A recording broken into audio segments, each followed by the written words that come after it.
नमस्कार बंधुओं। आज मैं जिस विषय को आप सबके सामने प्रस्तुत करने वाला हूँ वह विषय अत्यंत ही कठिन विषय है। ऐसे कहें तो सूर्य को दीपक दिखाने जैसा है।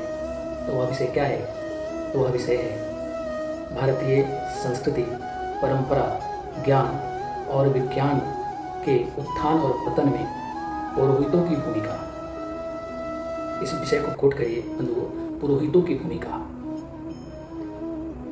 बंधुओं, हम सबको पता है आज हजारों वर्षों से भारतीय संस्कृति, जिसे हम हिंदू संस्कृति कहते हैं, अगर वह आज भी टिका है तो इसमें पुरोहितों का बहुत ही बड़ा योगदान है।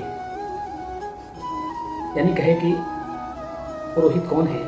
तो ऐसे संत, ऐसे ब्राह्मण जिन्होंने पीढ़ी दर पीढ़ी स्वयं को और अपने कुल को भारतीय संस्कृति के लिए खपाया है, गलाया है। और हमारे जो भी ऐसे पौरोहित्य परंपरा के जो वाहक रहे होंगे, यानी आप कल्पना करिए कि ऐसे व्यक्ति जिन्होंने स्वयं को इस कार्य के लिए गलाया होगा, ऐसे पुण्यात्मा जो रहे होंगे, उन्हीं का पुण्य फल है कि हजारों वर्षों के बाद भी ऐसे कुल में जन्म लेने वाले पुरोहित भी पूजन के पात्र हैं। समाज ने उनको एक स्थान दिया है, समाज उन्हें स्वीकार किया है, समाज उनको श्रेष्ठ मानता है। उन्हीं के कारण से भारत का उत्थान संभव था, भविष्य में भी संभव है। परंतु आजकल की जो परिस्थिति है, जो देखने को हम सबको मिलता है, वह क्या है? तो ऐसे परंपरा के वाहक कहलाने वाले पुरोहित, जिनके पूर्वजों ने स्वयं को बलिदान करते हुए इस राष्ट्र के लिए स्वयं को समर्पित किया, परंतु आज क्या है?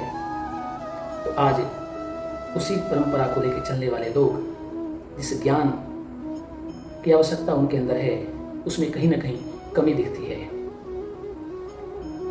जिस संस्कार की आवश्यकता उनके अंदर होनी चाहिए, उसमें कमी दिखती है। जिस विचार की आवश्यकता उनके अंदर होना चाहिए, उसमें कमी दिखती है। अगर विचार ही नहीं रहेंगे, संस्कार ही नहीं रहेंगे, उनके अंदर ज्ञान ही नहीं रहेगा, तो ऐसे पुरोहित के कारण आप कल्पना करिए, हमारे देश की संस्कृति, हमारे देश की परंपरा, हमारे देश के ज्ञान, हमारे देश का विज्ञान, वो आगे बढ़ेगा या वह पीछे रहेगा। मैं ऐसा नहीं कह रहा हूँ कि इस भारत में सभी पुरोहित ऐसे हैं, परंतु कुछ पुरोहित को आप देखिए। मैं किसी पुरोहित पे दोषारोपण नहीं कर रहा हूँ, मैं उन पुरोहितों से भी आग्रह कर रहा हूँ कि आपके अंदर वो सामर्थ्य है, आपके पूर्वजों के अंदर वो सामर्थ्य भी था, और उन्हीं पूर्वजों के सामर्थ्य के कारण आप आज पूजनीय हैं, उन्हीं के कर्तव्यों के कारण आज आप श्रेष्ठ हैं। इसलिए आपके अंदर वो सामर्थ्य निश्चित ही है। इसलिए है पुरोहितों, आप अपने सामर्थ्य को जगाइए, और सामर्थ्य को जगाने के कारण आपकी जो श्रेष्ठता है वह पीढ़ी दर पीढ़ी बनी रहेगी, और आपका जो स्थान है हमेशा से उच्च रहेगा।